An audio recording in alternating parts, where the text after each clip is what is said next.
J'apprends beaucoup parce que ma première expérience de cut, en fait, m'a traumatisée. Je me sens grave oppressée. Truc, mais merdique. C'est toi et ta barre, tout seul sur le plateau, pendant 1 minute, 3 essais. Je dis toujours, j'ai la rage de vaincre.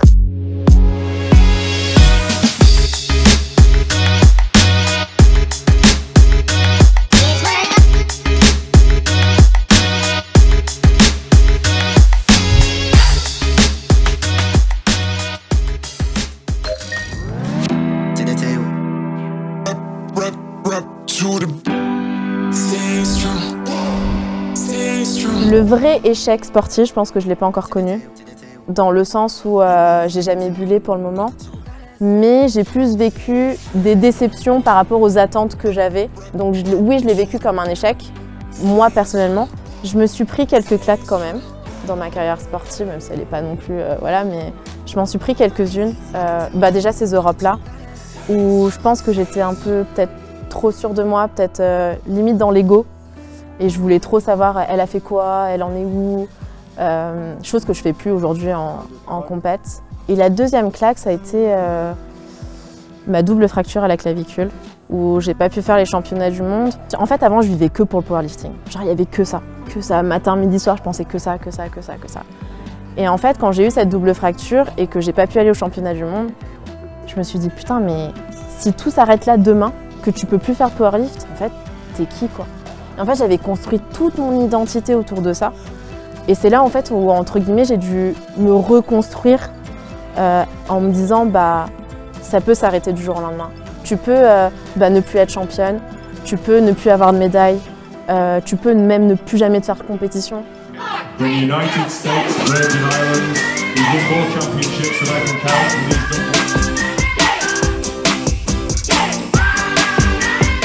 Ah ouais, c'était un truc à la con. On était en stage équipe de France, donc justement pour préparer ces championnats du monde. J'ai voulu faire une course pour qui arrive le premier à la voiture. Je suis tombée. Voilà, truc mais merdique. Et en fait, j'ai fait un vol plané. Et j'ai eu quand même le temps de penser, de me dire, si je tombe à plat sur le ventre, je vais me niquer les chicots.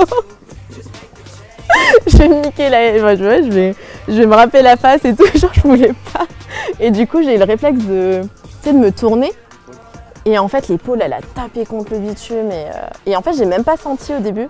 C'est après que j'ai eu toute la vraie douleur. Et la première chose que j'ai pensé et que j'ai dit au kiné de l'équipe de France, c'est est-ce que je pourrais refaire du deadlift?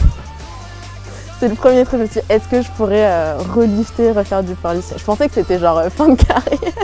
Du coup, j'ai pas participé aux championnats du monde. Je les ai regardés dans mon lit avec une attelle où j'étais comme ça, à chialer, évidemment.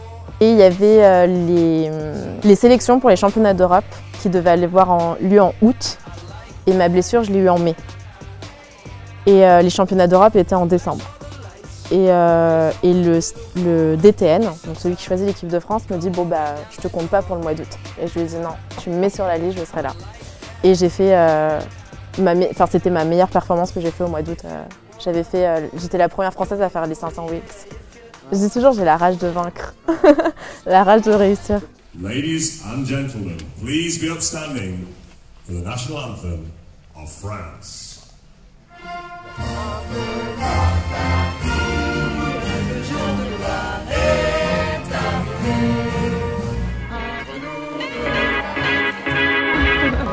Je suis super fière de lui. Genre, je suis trop fière. J'ai pas les mots. Enfin, c'est quelqu'un que ça fait un moment qu'on se connaît. C'est un de mes meilleurs amis, au-delà d'être mon coach. Et je le vois tous les jours s'entraîner. Je sais que ça fait des années qu'il s'entraîne pour ce moment. Et voilà, maintenant c'est fait. Donc heureuse. Franchement, vraiment heureuse. On est aux anges, hein. Première journée chez les Open et on a déjà 3 titres, plus une médaille d'argent, alors qu'on double la catégorie. Donc on ne peut pas faire mieux. On ne peut pas faire mieux que ce qu'on a fait aujourd'hui. Donc c'est formidable, quoi. En plus, les principaux athlètes, les 2 vedettes de l'équipe de France sont là. Donc on verra Lia demain. Et Pana aujourd'hui gagne. C'est le meilleur français à l'heure actuelle. Donc on est vraiment super contents, quoi. Alors demain c'est la journée des femmes, oui, puisqu'on va avoir Lia qui va tirer. Donc Lia c'est quand même l'athlète la plus connue parmi les athlètes de l'équipe de France. Hein. C'est celle Elle est plus présente sur les réseaux sociaux, c'est vraiment notre égérie, notre figure de proue. Donc on espère de tout cœur qu'elle va gagner, quoi. Faire le poids, pendant très longtemps, j'en ai pas eu besoin parce que j'étais large, enfin pas large, mais je tournais autour de 61-62 kg, même hors saison. Puis c'est vrai que tu prends du muscle, le muscle pèse plus lourd que le gras, donc en fait tu prends en masse entre guillemets, quoi. Et jusqu'à arriver où ça devient plus compliqué de faire le poids de manière normale entre guillemets avec un déficit, même si je pourrais très bien le faire avec un déficit, mais il faudrait le faire sur plusieurs mois, tu as plus de contraintes je trouve parce que tu dois vraiment tout calculer, sur les derniers moments tu te fais plus forcément de plaisir, tout ça, enfin voilà, donc je fais un petit déficit calorique quand même, mais j'adopte aujourd'hui une stratégie de cut du coup, que j'appréhende beaucoup. C'est jouer avec l'eau, c'est-à-dire qu'en fait le corps est constitué avec beaucoup d'eau et du coup l'idée c'est de perdre un maximum d'eau qui est inutile, donc notamment tout ce qui est lié à la rétention d'eau, donc celle qui est sous-cutanée, etc. et de perdre ce poids-là de manière très rapide et très efficace pour pas impacter l'athlète plus que ça. J'apprends beaucoup parce que ma première expérience de cut en fait a été m'a traumatisée, tout simplement. Ça a été pour les championnats d'Europe 2019. Ça a vraiment été la première fois où j'avais besoin de faire des bains pour être au poids. Donc en fait, je me suis couchée à 64 kg en me disant que j'allais perdre dans la nuit. Sauf qu'en fait, je me suis réveillée au même poids parce que j'ai eu mes règles. Et donc bouleversement hormonal, tu fais de la rétention d'eau. Et du coup, en fait, en catastrophe, j'ai dû appeler Nistouille pour qu'elle me fasse des bains. Et en fait, j'en avais jamais fait avant, je savais pas du tout à quoi m'attendre. Et ça s'est mal passé parce que j'en ai fait énormément et je perdais pas, genre il y avait des fois où je perdais 0 g, quoi, genre rien.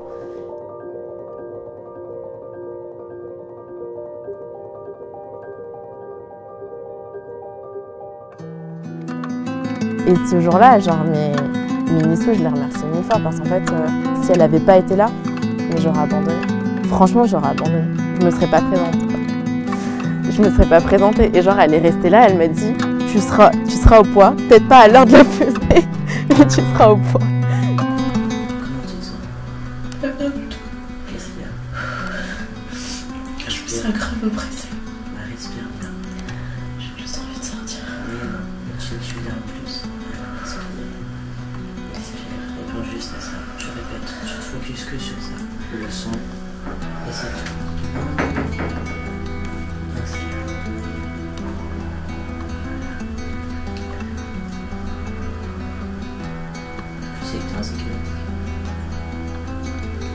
Tu ne prépares pour pas être au poids le jour J, c'est pas possible. On ne fait pas autant d'heures. Non, on ne fait pas autant d'heures d'entraînement. Inspire bien. Inspire, s'il te plaît. Ici. Voilà. Là. Allez.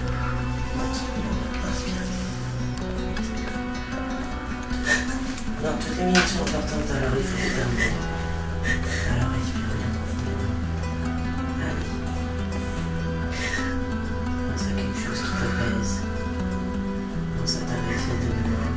Visualise-la. Quand tu seras sur le podium, première équipe de Marseillaise, t'auras oublié aujourd'hui. Ok. Concentre-toi là-dessus. Et après j'en garde un bon souvenir maintenant parce que tu dis c'est des moments comme ça où nos liens avec Nistouille et tout, ils se resserrent, tu vois, genre ça crée du lien. Le début du cut se passe très très bien. Alors c'est vrai qu'on voit Lia pleurer, etc. Mais je pense que c'est lié à son hypersensibilité. Voilà, elle vit les choses à fond, à 100%. Ça se voit sur la plateforme, ça se voit sur ses cuts, ça se voit partout dans sa vie. Et donc du coup, il s'est rien passé de grave. À la fin, elle aurait pu faire éventuellement une crise, mais elle a su bien gérer, donc elle n'a pas fait de crise, rien du tout. C'est pas quelque chose de facile du tout. Mais une fois cette phase passée, une fois qu'on a pris une douche froide, une fois qu'on a pu réellement réguler sa température corporelle, qu'on a pu retrouver une respiration aussi parce que finalement c'est très important, une respiration stable, lente, on dit toujours que le cœur des sportifs bat plus lentement, etc. Une fois qu'on a récupéré ça, on se sent plus en sécurité et finalement on se rappelle que derrière il y a une compétition et là en fait elle se recentre à ce moment-là sur le deuxième objectif qui est la compétition.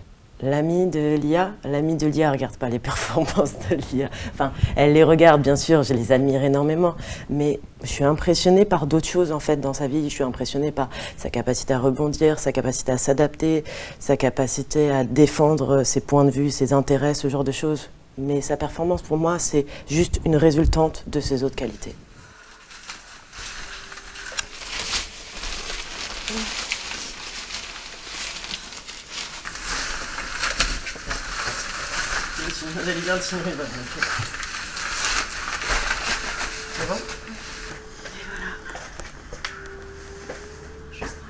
Il y a de la concurrence, il y en a toujours, on ne sait jamais à quoi s'entendre, rien n'est fait avant le jour J. Elle pourrait faire une contre-performance, elle pourrait tomber malade pendant la nuit, je ne sais pas, une gastro fulgurante, peu importe. Et comme on dit, finalement, c'est un sport individuel parce que c'est toi et ta barre tout seul sur le plateau pendant 1 minute, 3 essais. Mais c'est finalement toi face à toi-même, c'est 1v1, tu vois. Et sur ça, elle a ce qu'il faut, il n'y a pas de souci. Ouais, l'hygiène de vie, c'est super important.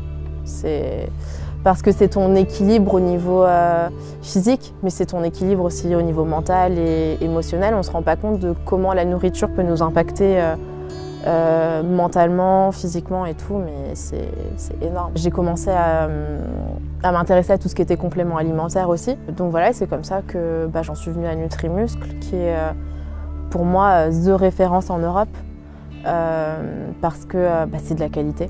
C'est de la qualité, ils sont complètement transparents sur la provenance de leurs produits, sur les quantités, sur la composition. Et moi, c'est des valeurs auxquelles j'adhère. Le problème en France, c'est qu'on n'a pas des trucs hyper protéinés de base. Genre, c'est pas dans notre culture. Alors qu'ici, en Suède... C'est ouf aussi comment tu vois que dans leur culture, ils ont plein de trucs protéinés et tout, que tu trouves hyper facilement, alors que chez nous, même du 0% de matière grasse et tout. Que chez nous, c'est pas trop ça encore. C'est vrai que les compléments, c'était un peu le seul moyen. Même un truc sans lactose. En France, c'est assez récent, les trucs sans lactose. Moi, je le digère pas, elle le digère pas. Même, tu vois, le complément qui a un lactase, ça se trouve quasiment pas. C'est des choses, enfin, c'est un b.a.-ba, tu vois, alors que depuis tout petit, on nous dit, ah bah tiens, le lait, c'est la vie, tiens, ta petite brique de lait. Bah ouais, mais moi, ça me fait mal au ventre, tu vois, comment je fais. Et alors que si on me donnait du lactase, par exemple, peut-être qu'on aurait pu mieux le digérer. Enfin, c'est des choses stupides, mais qui ont leur importance, parce que quand t'es ballonné... Nutrimuscle, il y a plein de trucs qu'on digère. Oui, merci. Parce ils proposent du lactase en poudre, par exemple. Et tous leurs produits sont sans lactase, presque. Donc, oui, franchement, je dis pas ça parce que je suis sponsorisée. Tu vois, il y a des... Bon, je vais pas faire... Voilà, mais il y a des sportifs qui ont des sponsors par rapport à l'argent, par rapport à si, et en fait, soit ils ne consomment pas les produits ou ils s'en foutent, tu vois. Et moi, par contre, je suis vraiment dans la démarche où, pour moi, j'ai une responsabilité déjà vis-à-vis de moi-même. Je ne pourrais pas me dire, me regarder dans un miroir et me dire, ouais, t'as accepté un truc parce qu'on te paye plus, et en fait, les produits, c'est de la merde et tu vas promouvoir de la merde, tu vois. Je suis vraiment dans l'optique, les gens, après, ils te prennent comme référence, t'as un modèle. Donc, ils vont vouloir faire comme toi, t'imiter sur certains trucs et tout. Et je me dis, moi, j'ai pas envie d'avoir cette responsabilité de leur... qu'ils vont acheter de la merde en fait, et des trucs qui sont pas bons pour eux, et ça c'est pas mes valeurs. Je veux promouvoir quelque chose en lequel je crois, que j'utilise moi-même, auquel j'adhère, les valeurs, tout ça, et Nutrimi, j'adhère totalement sur plein de sujets, sur plein de trucs, donc voilà quoi.